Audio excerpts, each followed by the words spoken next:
ce que je peux vous dire, hein, c'est que c'est une réunion en fait qui est annuelle et pendant laquelle sont annoncées les nouvelles promotions. Et c'est une réunion qui en général se tient sur 3 jours et dont les décisions n'entrent en vigueur qu'au bout d'un mois. Cette réunion, la date de cette réunion, elle a d'abord été avancée par les autorités. Et ensuite, ce qu'annonce aujourd'hui le gouvernement, c'est que cette réunion, elle ne devrait pas durer 3 jours, mais qu'une journée, que ces décisions seront soumises dès ce soir au président Erdogan hein, pour son aval et qu'elles entreront en vigueur dès demain. Et ceci, en fait, on imagine, hein, pour pallier au manque, au vide hein, qui est actuellement au sein de l'armée suite à cette tentative de coup d'État. On a encore appris hier que près de 1700 militaires avaient été limogés. Ça a été publié hier dans le journal officiel.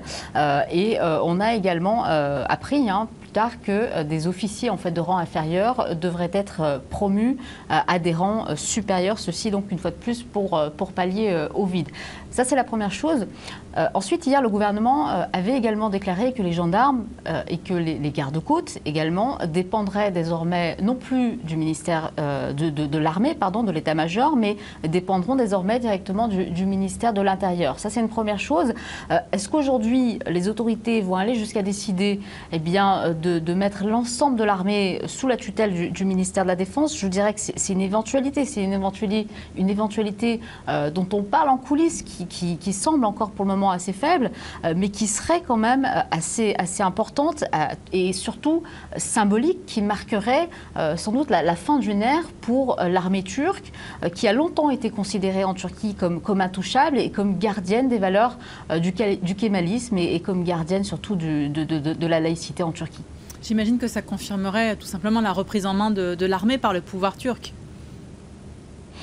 Beaucoup de symboles en fait aujourd'hui pendant cette réunion. On a d'abord appris que cette réunion ne se tenait pas pour la première fois au siège de l'état-major, mais directement à la résidence du Premier ministre.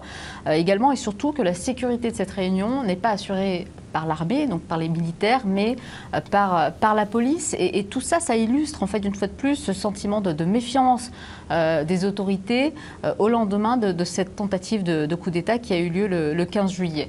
Ensuite, on a également appris aujourd'hui que deux importants généraux de l'armée de terre qui devaient participer à ce conseil ont annoncé hier soir leur démission. On ne connaît pas encore pour le moment leur motivation exacte, en tout cas ça n'a pas encore été annoncé, mais en coulisses, on parle d'une décision de protestation pour vis-à-vis de ce remaniement qui devrait être annoncé aujourd'hui. Et ça illustre hein, peut-être ce sentiment de malaise au sein de cette armée turque, de cette deuxième plus grande armée de l'OTAN, dont l'image a été très nettement détériorée après cette tentative de coup d'État.